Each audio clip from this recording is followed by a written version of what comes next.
Okay, hello everyone. We're starting in 1 minute.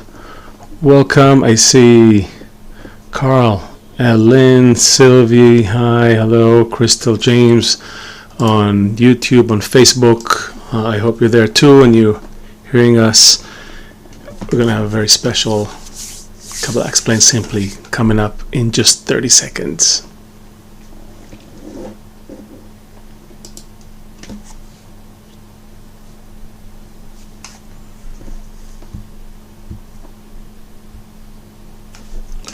And we're on.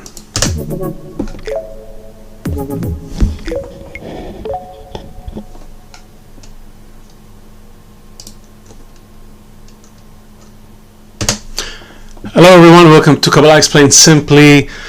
Today we're going to touch on a very, very special topic. But before we do, it's called obviously the Future Society according to Kabbalist Yehuda Ashlag, also known as Baal HaSulam.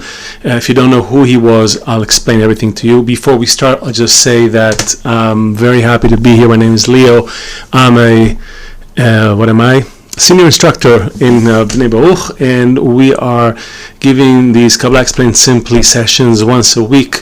If you've been here before, then you know what this is all about. If this is your first time tuning into Kabbalah Explained Simply, we're going to try to open up some topics related to Kabbalah in as simple manner as possible. And if you don't know what we're talking about, that's okay. If you have questions, put them in the chat. We have a great team waiting for you to take your questions. And it's not trying to cover every single aspect of Kabbalah. For that, you need to join KabU and take some courses, and we have a lot of great self-study material for you. But if you want to know what Kabbalah is about, how it relates to your life, some of the ideas, the concepts, the teachers, and that shape Kabbalah, authentic Kabbalah, not superstitious, the science of Kabbalah, the science of human desire, the purpose and meaning of life, and where it's going, you're in the right place. So stay with us. We're going to have a very special Kabbalah Explained Simply today. And in the end, we're also going to tell you about the upcoming retreat in North America. And of course, so those of you who've been here before know, at the end of this live stream, you're going to be invited to a special Zoom session. It's just you and me and maybe a few dozen people. It's intimate. You can ask more questions, go deeper, and we'll try to answer everything you've got. So stay with us. It's going to be amazing. So the Future Society according to Kabbalist Yehuda Ashlag, also known as Baal HaSulam. So you probably ask yourself, well, I came here to study Kabbalah or to hear about Kabbalah. Why are you telling me about society and Baal HaSulam? Well, believe it or not, Kabbalists lived in society. They did not retreat from society, even though there were times where they had to retreat or they were sort of pushed out of society. For the most part, they lived in society. As the saying goes, I dwell among my people. And they tried to bring this idea of the meaning and purpose of life to everyone. For the last 2,000 years, people weren't so interested in that. So Kabbalists had to be more isolated and kept to themselves and worked in small groups. But as human desire grew and the desire for purpose and meaning grew, and we sort of met all of our basic human needs, or rather animalistic needs, food, sex, family, money, basic survival, we were now freed up to ask deeper questions, and things that did not interest anyone 150 years ago, 100 years ago, are now painfully annoying and obsessing people today. So where did they come from? What's happening? Why is the world the way it is? Why are all those problems in the world, all those wars and conflicts? Even though we have seemingly everything we need, we could potentially live better than kings, right? But we somehow aren't able to do it. So what is it? Why is it happening this way? And where is it all going? And what is my place in it? These are some of the things that Kabbalists actually talked about and wrote about, and most notably was Baal HaSulam. So let's let's jump in to what Baal HaSulam gave us and what we'll cover today. Also, this is a two-part series because I have this rare opportunity to do Kabbalah Explained Simply today and also next week. So we're not going to finish everything today, so it's okay. You'll just have to tune in next week to see what's going on. So, what we're going to cover. We're going to talk about Baal HaSulam, a brief history of the Kabbalist Yehuda Ashlag, also known as Baal HaSulam. Who is he? Where did he come from? Why is he important? Why is he considered the preeminent Kabbalist of the 20th century? And why is he our teacher? He's really our teacher's teacher. So he's 2 degrees removed from us, but why is he so important? Why was he so great? Where did it come from? We'll hear a little bit about that. The second thing is we're going to talk about what is a social teaching. What's the definition of social teachings? Maybe you never thought about studying social studies, and maybe you studied it, but it didn't make a lot of sense, or it worked well in the classroom but not so great in real world. So what are social teachings? We'll define that, and also we'll talk about the writings of the last generation, which is the writings that Baal HaSulam left for us toward the end of his life and his writing, where he lays the foundation, the groundwork for the last generation, which is our generation, and we'll understand a little bit what that is as well. So so let's just jump in without further ado. And like I said, if you have any questions, please put them in the chat. We'll try to answer as many questions as we can. I have the document open here, and anything you put in the chat, we'll try to get to, I promise. So, Yehuda Ashlag, Baal HaSulam, who's this person? Who's this mysterious figure that so much of our texts were written by him? Who is this guy? Why is he so important? So, Baal HaSulam was born in Warsaw at the end of 2 centuries ago, right? Toward the end of the 19th century, 1884, 85, and he was born in Warsaw. And Warsaw at the time was the center of Jewish life in Eastern Europe, and really, in fact, for the most part, Jews all over Europe referred to Warsaw. They deferred to the ideas, the laws that came from the people, from the communities that lived and worked there. There were a lot of Kabbalists, especially after the expulsion from Spain. A lot of Kabbalists, a lot of Jews essentially they were expelled from Spain in 1492, and they moved eastwards. So some ended in Turkey, some ended in along the Mediterranean, and many ended up eventually in Eastern Europe. In fact, they were invited to Poland by the king to help sort of accelerate the development of the society, the economy, and that they did. But that's a different topic. Baal HaSulam was born there, and so he's born there, and he dies in Jerusalem in 1954, which was the center of Jewish life in Israel, still the center of Jewish life in Israel, and in fact the world.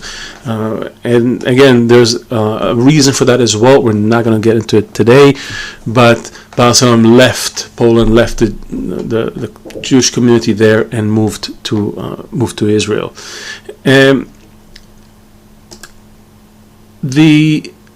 I want to give you a bit of a timeline of Baal HaSulam, and where he came from and where he went. Is by all means not an exhaustive presentation about Baal HaSulam, because we have so much to cover. So I'll try to be concise, but there will be a lot of open holes.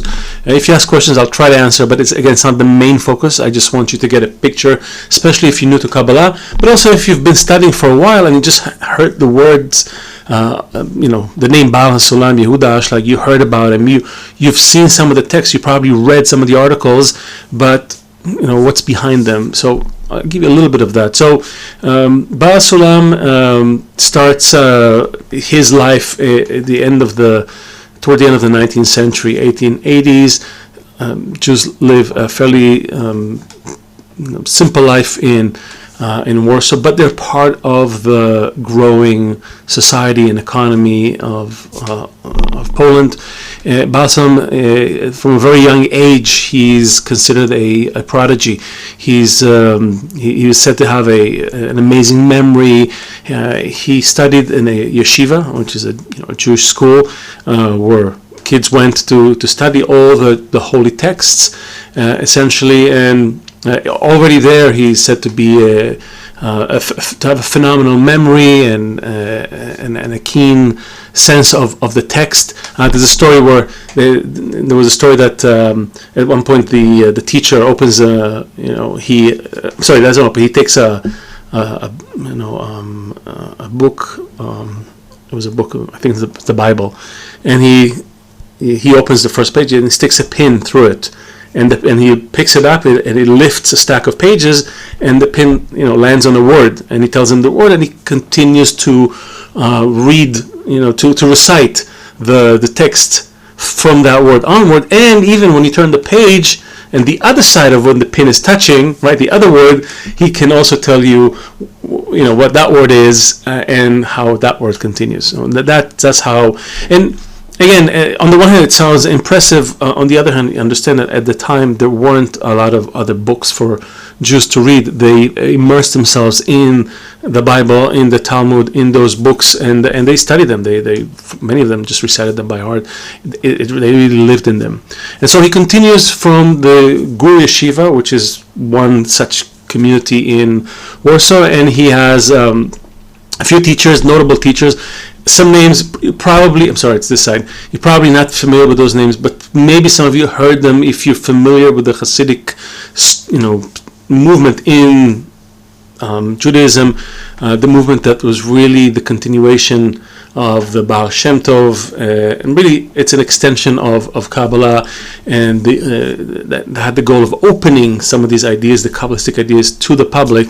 So there were all these Hasidic courts, all these communities, and a rabbi, usually a person in attainment back then, and spiritual attainment. So that was the person who led the community. So he studied with Rebbe Meir Shalom Rabinowitz of Kalushin, and Rabbi Yoshua Asher of Porsov, and also Rebbe Dov Yisachar ben Baruch of Belz.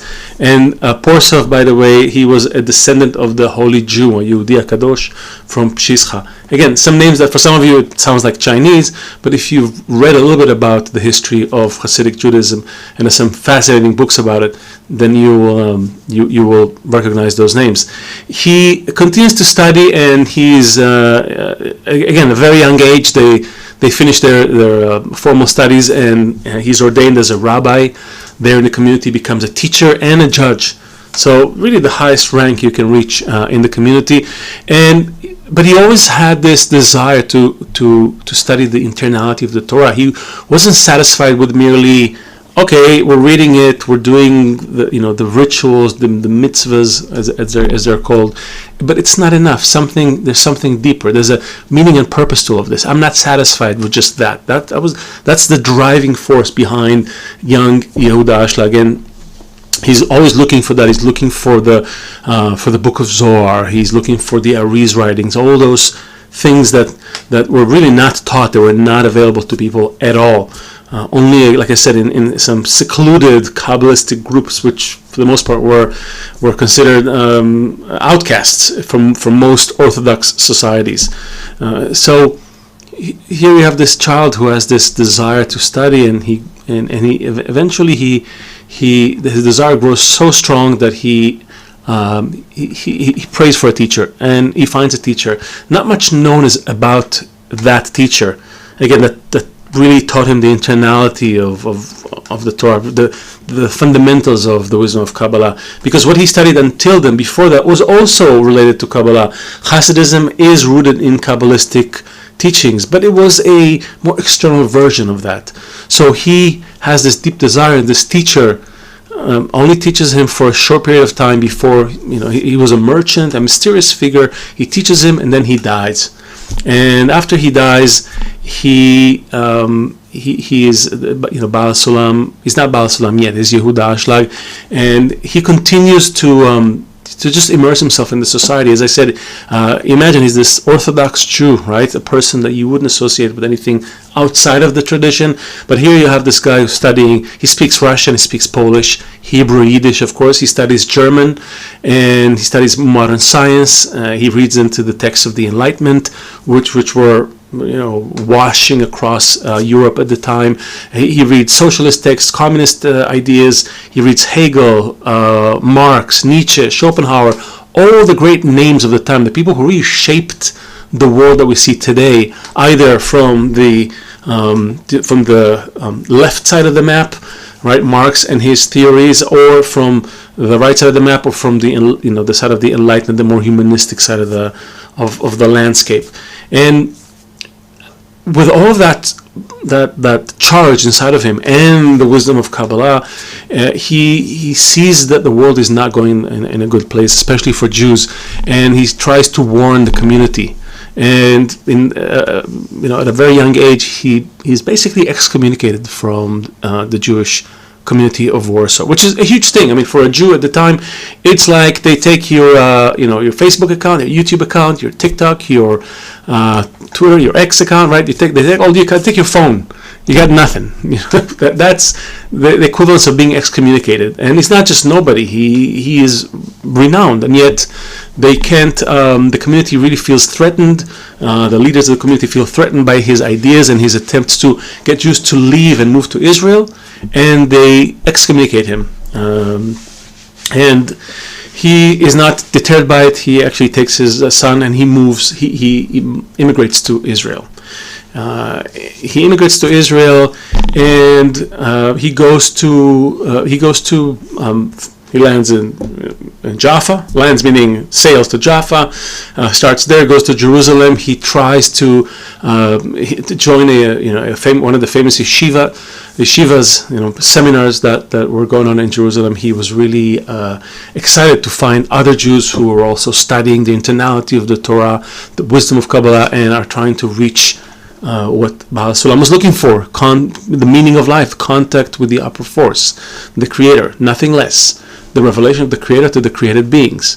And he's trying to get there, and he is disappointed when he finds this place, this holy yeshiva in Jerusalem, the holiest of holies, and all they do is they read through the holy texts. And he's like, what are you reading? What's the purpose of this? I was like, oh no, there's no purpose.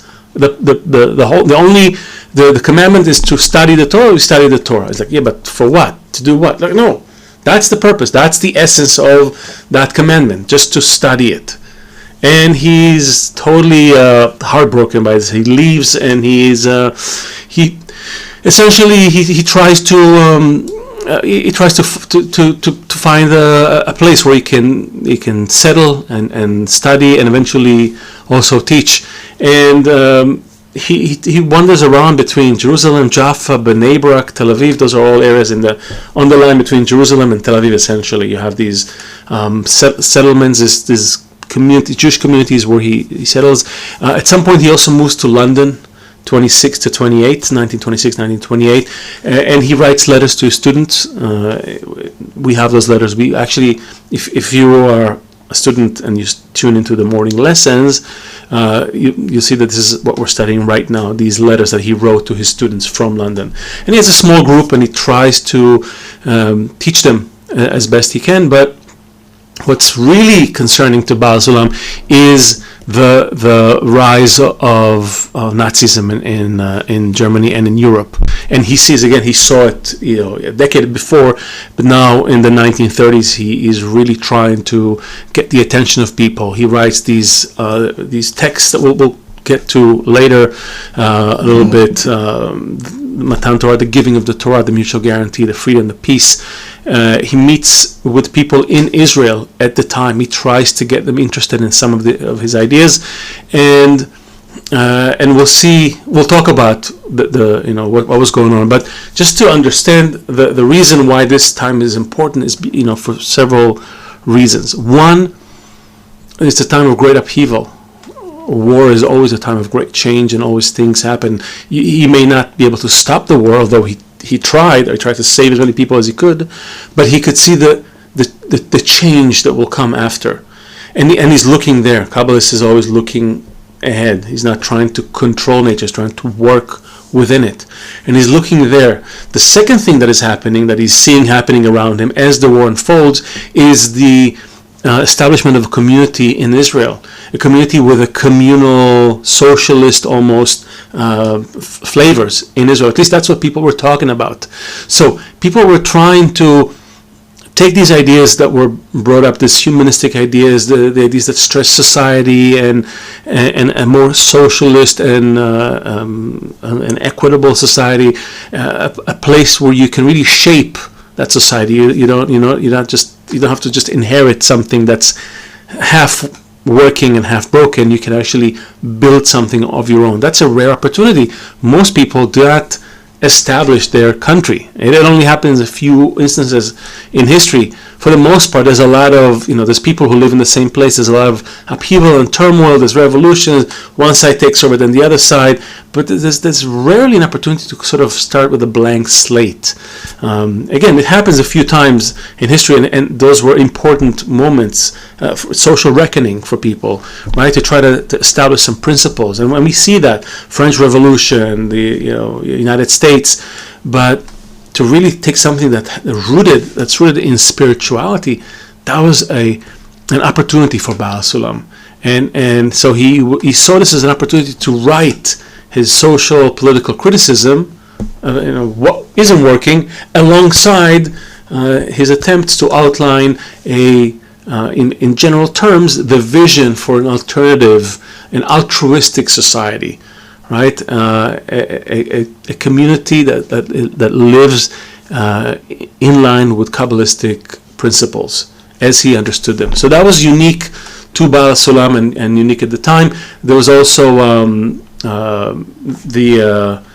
some of the texts that he wrote in those years between 1945 and actually I should say there was World War I, World War II, just to put it in context, right? In between the wars, and also 1948, the establishment of Israel, as I was saying. I forgot to click that. But what he does write at the time between 1945 and 1954 until his last days, he's writing the full translation into Hebrew and the Sulam commentary on the Zohar, which was, he saw a need, he saw an interest in these very deep properties of the Jewish people at the time, and so there was an academic interest at the time. So Baal HaSulam clothed in that interest and tried to bring his ideas into it. There were people talking about it in the academy when the Hebrew University was established in Jerusalem. One speaker was Albert Einstein, the other was Gershon Scholem, who wrote about Kabbalah. So it wasn't like it wasn't out of the blue. The Kabbalist doesn't just do things to satisfy his own desire. He writes to the people. He tried to lower himself to where they are and clothe his writings, his ideas, his teachings in what is in the zeitgeist. He also writes the study of the 10 Sfirot, which is the commentary on Etz Chaim, which is following the Panimi Otu Masbirot, which is another book that he wrote while he was in London. So all these texts are happening, this huge text that takes him years to accomplish, something really Herculean if you think about it, with the conditions that he lived with at the time, very poor, barely able to make ends meet, but he's committed to that. So that is happening. And now let's zoom in on his thinking. What was he seeing? He was basically seeing on the one. He was seeing on the one hand, he was seeing religion, the religious structure, right? The ideas of the creator, the religious framework of the community, the rituals, the educational system.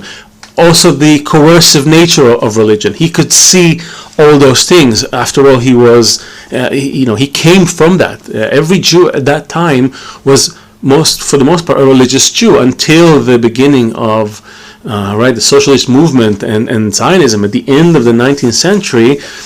Every Jew was a religious Jew. There was no such thing as I'm just a Jew, whatever, right? Like I'm just whatever. My ancestors are Jewish. No, the Jew meant part of a community. It was a communal religion. It wasn't simply a relationship with one God, like you have in other religions. It was really the community around you. And so he saw that in religion, and he also saw the social structures that were changing before his eyes. He would see this pursuit of justice and equality, and how to create a thriving system, right, with access to basic needs for everyone. He also saw capitalism growing, and communism, and socialism, and he could see through his keen understanding of the spiritual root of everything, he could see where these were going as well. He could see the not so happy ending of communism and socialism, and yes, capitalism as well.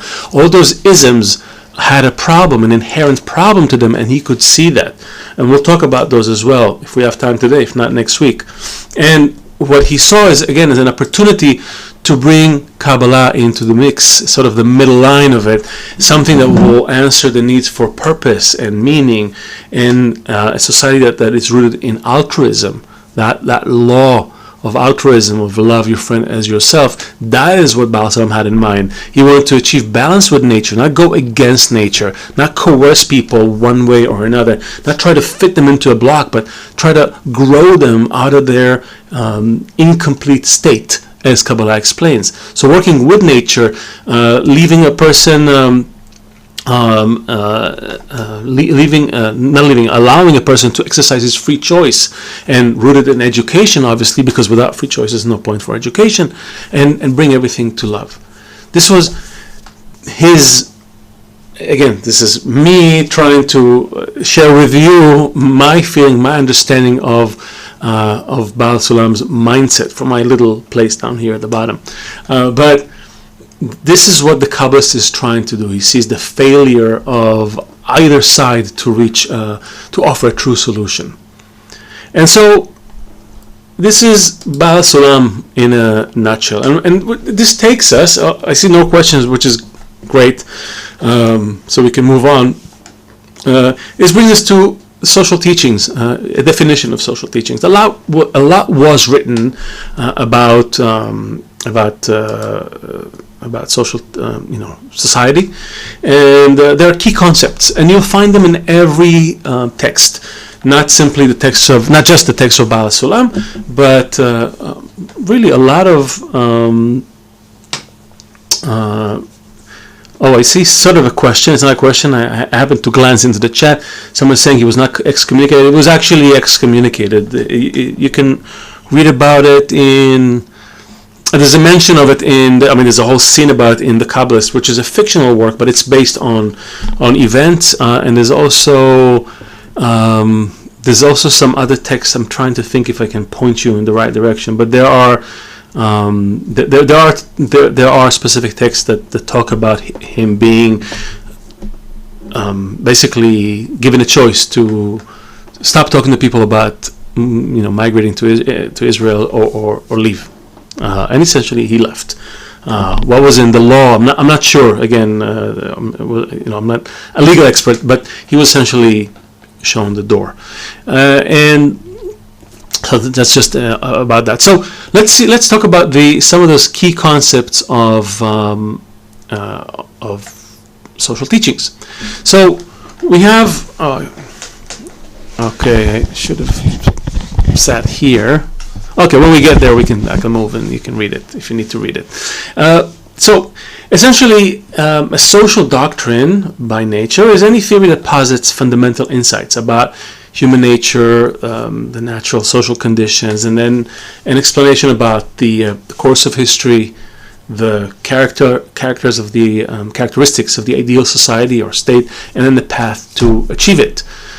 So most social writings will talk about the social condition, which is it's not exactly a happy one, because if it were a happy one, we didn't need to write any social doctrines. We would just live. And so you saw that in the past, when people had smaller egos and they lived in this, communities, clans, they were closer to nature, closer to one another, nobody needed to write anything down because people felt that connection naturally.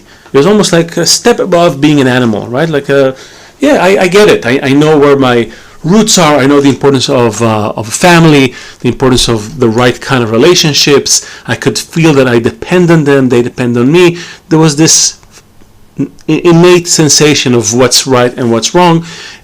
That is as long as the ego was at a certain level. As soon as that started to change, people started to move around more and mix more, and you started to get, as history progressed, you started to get examples of these forces of pleasure and pain working to move society, to shape society, to mold society. We'll talk about it more when we talk about the components of Baal HaSulam's writings. But for now, enough to say that any social doctrine or ideology or teachings will have to talk about the social condition, right, where we come from and where we are. It also naturally has to talk about the ideal society, like what is the society that we want to see. And it's not necessarily always this kind of society where with a bunch of different people from different cultures holding hands. This is just an image that that I had to stick into it because that's sort of an ideal picture. But many ideal societies are not heterogeneous. Many ideal societies try to be homogeneous and to be only one kind, one race or one ethnicity or one religion or one, you name it, right? Mostly it was us against them. This is sort of the ideal picture of most societies in the world heretofore. There are exceptions, yes, but there are exceptions. They actually prove the rule that for the most part, ideal societies revolved around some form of us against them, but it doesn't mean that it was a useless or hopeless or pointless pursuit. It was an important pursuit because it helped us, humans, scrutinize our relationships, what works and what doesn't. That's how humanity scrutinizes, just like you as an individual scrutinize ideas and thoughts, and you try something and it doesn't work, and then you toss it out and try something else. Society does the same. It may seem cruel. A lot of people get moved around or violently die in the process, but that's how society scrutinizes itself. This is again something that it's hard for us today as individuals with certain degrees of freedoms to accept, but that's how nature always does things. Nature always uses these kind of conflicts, these frictions, to scrutinize and to bring the best to the top eventually. But that's again conversation for the different topics. So anyways, the ideal society, talking about structure, the structure of the society, the relationships in the society, and the path to get there. And last but not least, this is where I got to move, is the nature of the desired ruler and government. Obviously, the importance of that cannot be understated, because without some sort of a governing system, whether it's by an individual or a parliament or a group or the military, it doesn't matter. You cannot maintain the structure of society, and so when people wrote about governance, they wrote about leadership and government, but also economics, politics. Different people chose different systems to talk about the governance, right, and how it's managed essentially. And you can find, you don't have to obviously take everything just from what I'm saying. You can read throughout, the books that were written throughout history. A partial list includes Plato's The Republic, Thomas Hobbes' Leviathan, Thomas More, Utopia, Karl Marx, who wrote Capital, Kant, who wrote the Metaphysics of Morals, I have it written here, from the categorical imperative to perpetual peace, right? And even Machiavelli, The Prince. Each one took a different approach to explaining the social condition, explaining the ideal society and how to get there, and then how to rule it. You can judge by history how successful each one was. You can also argue that some were successful for their times. Some of these books that I just mentioned contain valuable ideas, but they're incomplete as they are. They're invaluable in that they helped us understand and scrutinize where we are and what is actually in the way of achieving the ideal society that is actually sustainable over time, that lasts beyond the first generation of the founders of that society. And that's a key point for Baal HaSulam. So, what consists, what comprises Baal HaSulam's social teachings, you may ask. So there's a lot of material that was the Baal HaSulam included in the in his social writings. As I mentioned, he mostly starts to write about it around the 30s. 1933, Hitler rises to power, and that sort of solidifies this idea, in Baal HaSulam's head, like, we have to do it. We have to wake people up. And so he writes these booklets, books. They're called books. They're like short books. Matan Torah, the giving of the Torah, where he describes this, the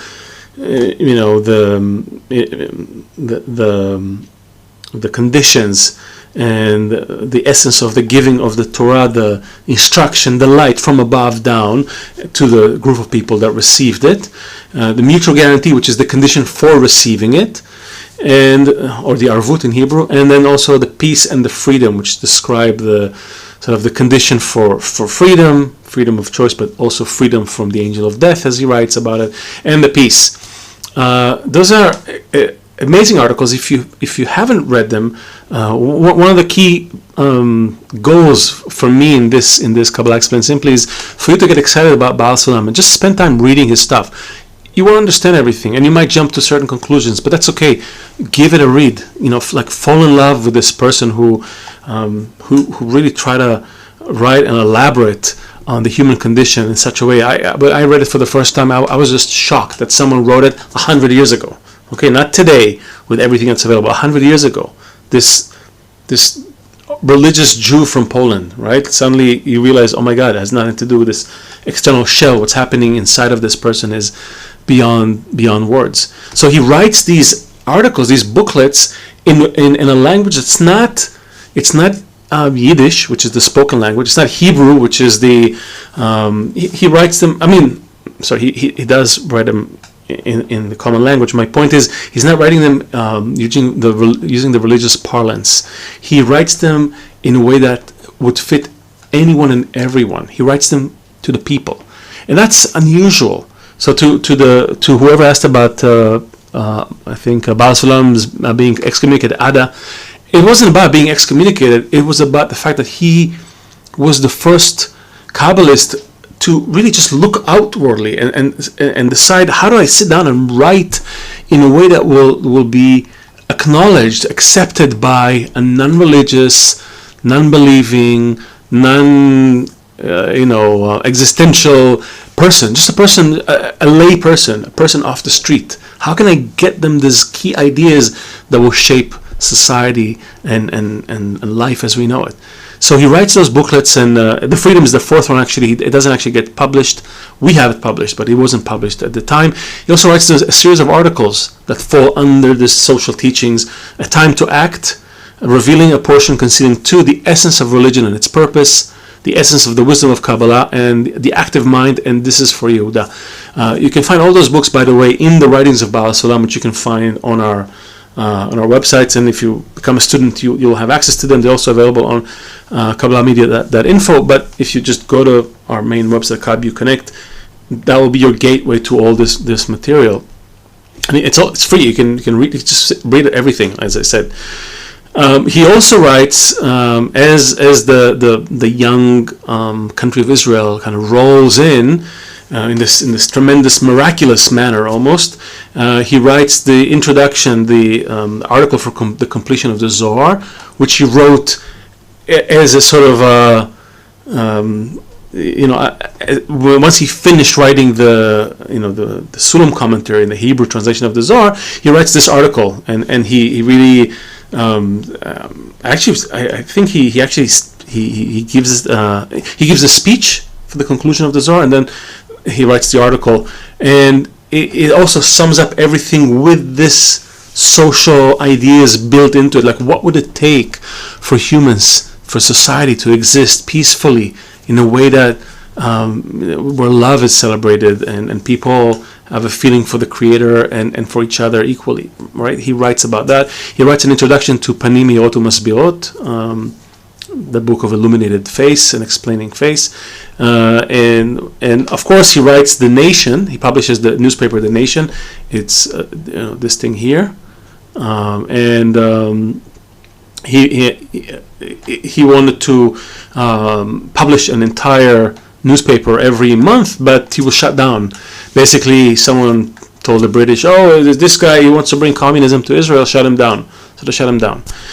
But if you read it, you realize that there's someone here who's actually analyzing what did not work in all those isms, and where did we go wrong? What needs to change?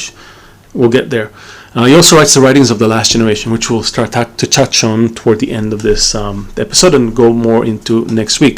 Also unpublished back then, but published for us now, is Peace in the World, which talks about the more of the international idea of peace, love of God and love of the created beings, exile and redemption, and the wisdom of Kabbalah and its essence. And not to be confused with the essence of the wisdom of Kabbalah. I think it was the essence of...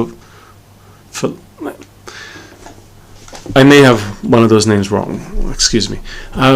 Nevertheless, this is Baal HaSulam's attempt to collect these ideas in a way that is accessible to everyone, and he spent a lot of time. He spilled a lot of ink trying to speak in a language that would make sense to people of the time. And when I say people, I mean he spoke to Ben Gurion, the first Prime Minister of Israel. He spoke to all these different people that we saw on the list there, which I'm not going to repeat their names because nobody knows them. Also Bialik, who's a renowned Israeli poet and writer. He really wanted to get these ideas across. He's like, look, I have this vision rooted in his spiritual attainment, and I want to bring it to you. I don't know how you know how to execute it. I know how to articulate it. There it is. I'm an expert on that. And it's funny. Ben Gurion writes a letter to Baal HaSulam's son, Rabash, who was our teacher's teacher, and he writes him a letter. Says, "I met your father many times," and it was interesting because every time he came to me. I wanted to speak to him about Kabbalah, but he wanted to speak to me about socialism. Essentially, Baal HaSulam wanted to expound on these socialist ideas, again in their corrected form, not about the inner teachings of Kabbalah, which were only relevant to a few people, only people with a point in the heart. But he saw an opportunity of this new country that's being founded and all these institutions and people talking about these ideas.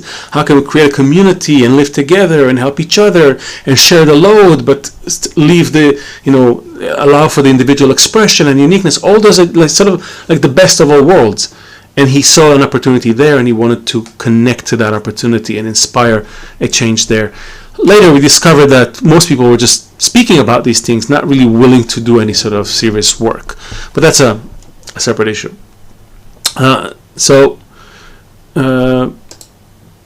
Which brings us to the writings of the last generation. Before that, maybe there's a couple of questions. Let's see. So Debbie is asking, most of it before Israel was founded. I think this is referring to the writings. Yes. Well, Israel was founded in 1948, and Baal HaSulam departed in 1954. So not too long after the establishment of Israel. But basically, he starts writing. He starts to talk about it in the 20s, and he starts to write in earnest in 1933. There's a famous quote. It says, "And I already cry like a rooster, trying to awaken people before the war came, the First World War, but maybe it will take the second, and then the third, and then a third, and a fourth before humanity will wake up." I'll try to find this quote. If you find it, post it in the chat. We'll read it.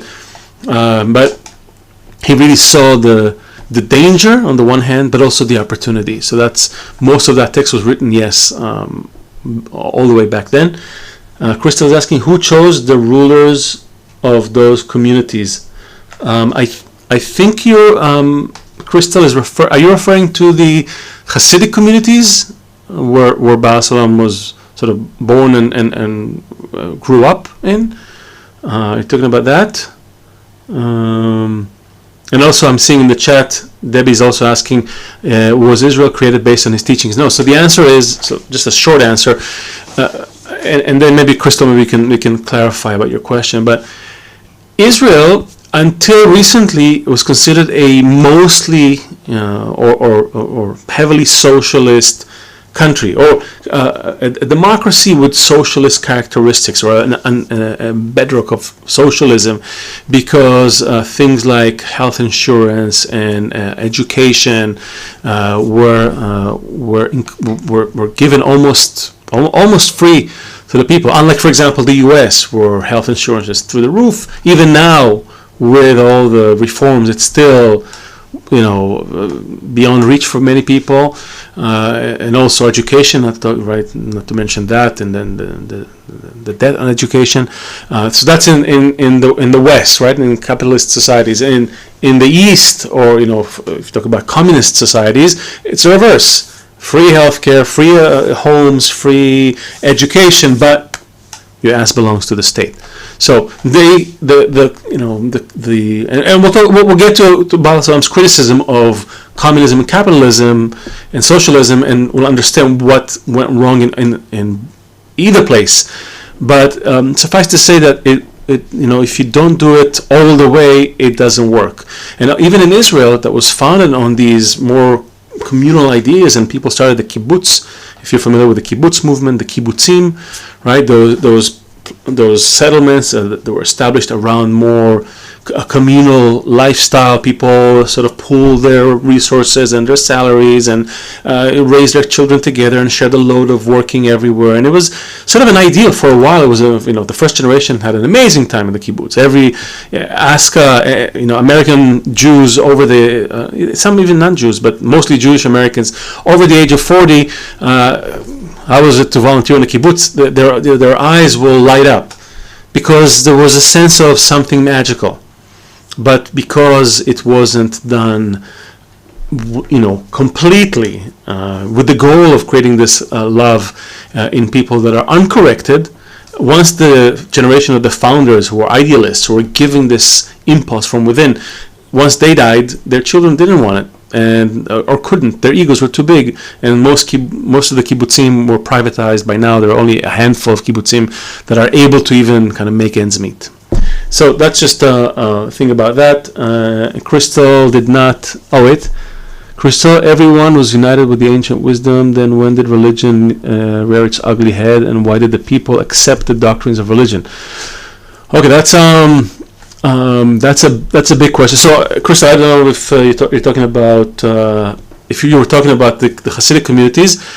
I will say this, and I'll tie it to the religion a little bit, and see if we can get there.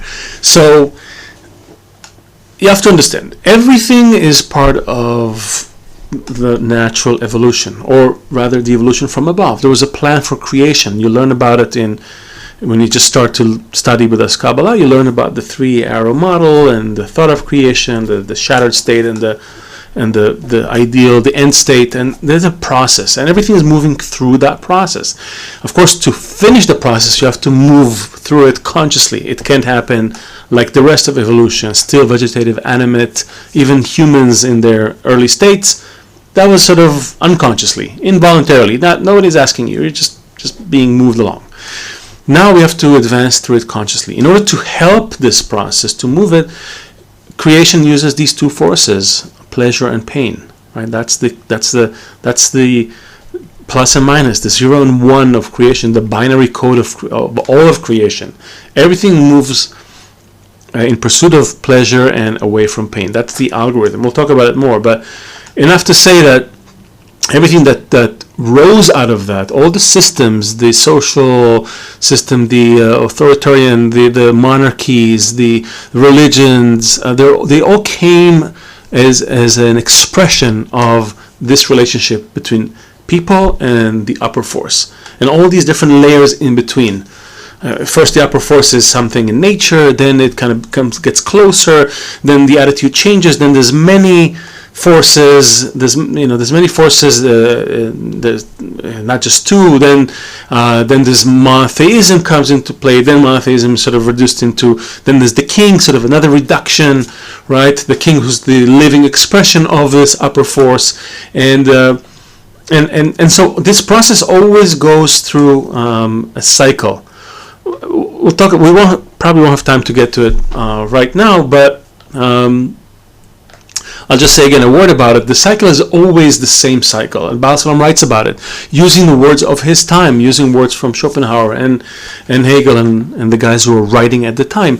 There's a process of thesis, antithesis, and synthesis. Okay, essentially, which is just another way of talking about the positive force or the pleasure, the negative force or the pain, or the expansion and restriction, and then the reconciliation of these two. Everything in nature happens in accordance with this. Baal HaSulam understands the spiritual root of this, but people wrote about their observation of these forces in nature. They use different names, and so this process of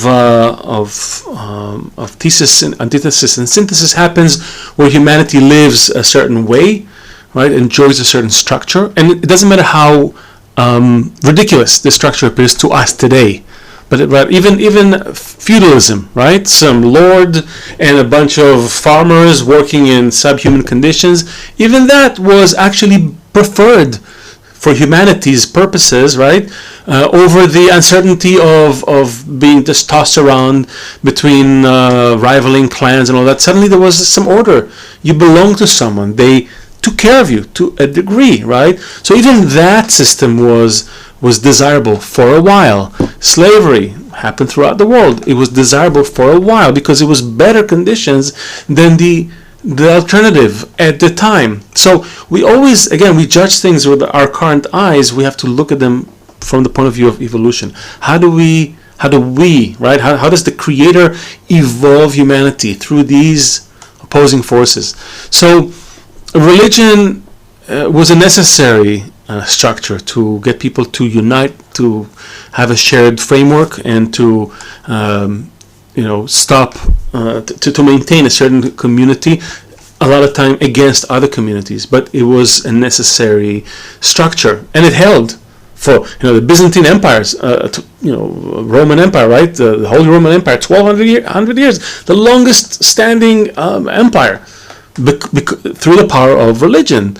So yes, it wasn't all butterflies and unicorns for everyone, but it was a very stable life for many people.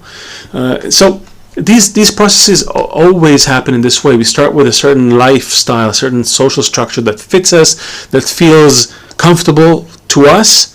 That's the thesis. Then when it stops serving its purpose, when we evolve and our egos grow and we want more, we sort of go against it, we tear it down in a way, and then the synthesis is again a new step, a higher degree where you sort of take, I had this, then there was that, now combining the two, I'm realizing a new state.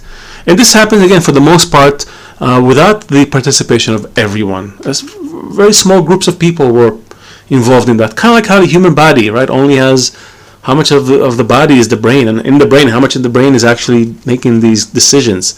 You can argue that even that is not there, but again, separate topic. So these things are happening for a reason. That's how humanity is structured. And we're now entering a time which Baal HaSulam calls the last generation, precisely because this is the time for everyone to wake up. Everyone is asking these questions. They're starting to. Even everyday people, somewhere, blue-collar people, hard-working, barely making a living people, third-world countries people, doesn't matter. People demand more. They're not satisfied with the state of things. They want more. And that desire, which eventually starts to verge on a spiritual desire, cannot be fulfilled with it goes against the fulfillment of the other desires, because it's an unnatural desire. It's a higher desire.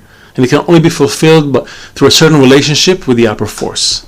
And that's what Baal HaSulam touches on, and we'll get to that as well. Let me take another question. I see we won't be able to get to the writings of the last generation, which I'll take a few questions, but I'll leave you with a final quote from that.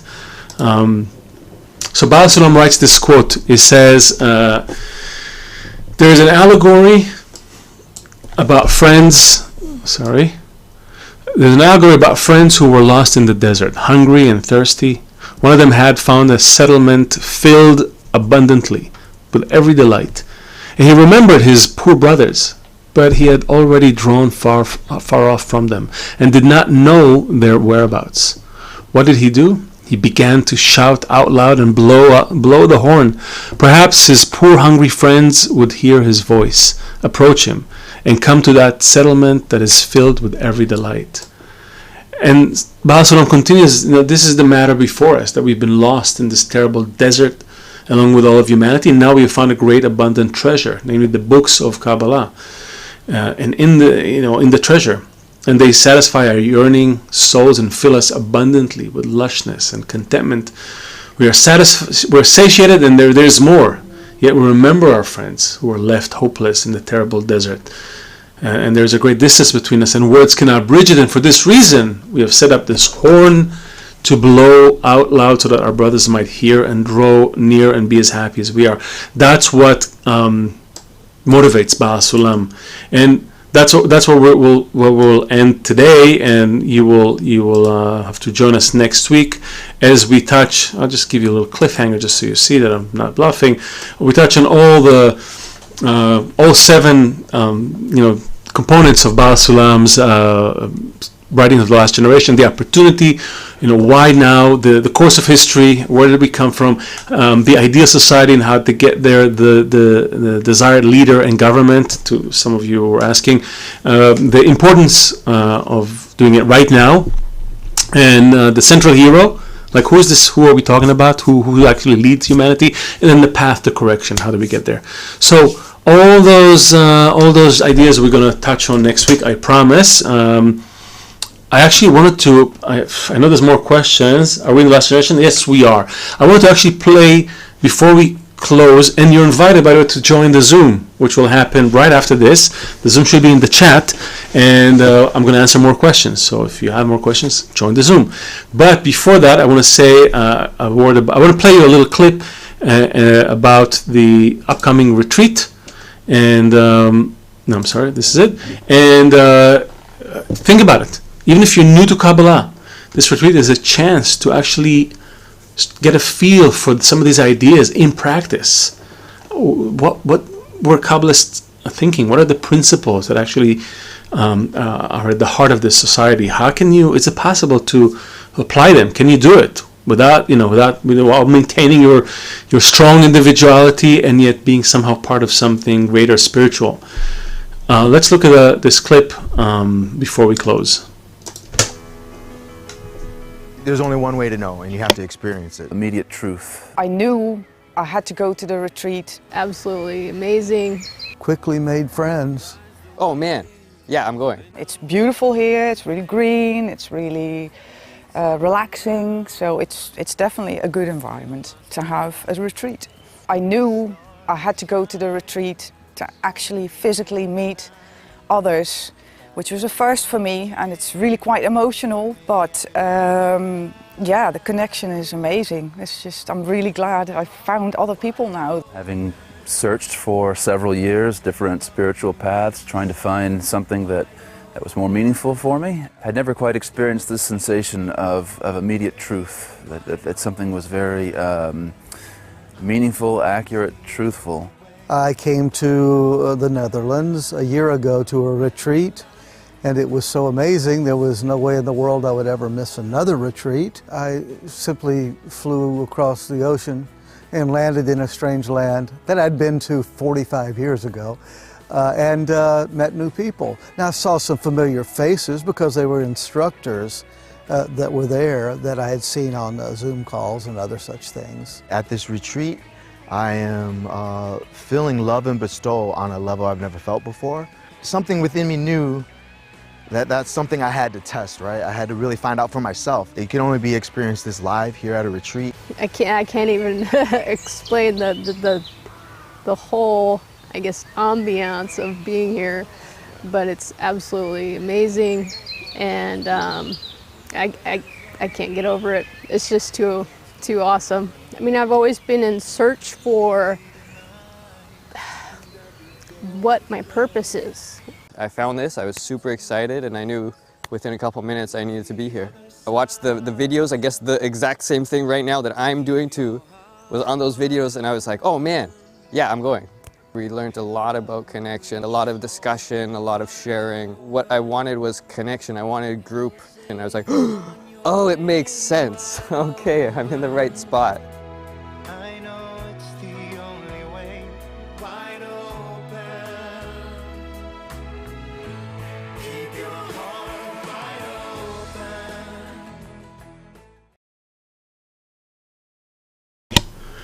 So that's it. You heard it from these amazing friends.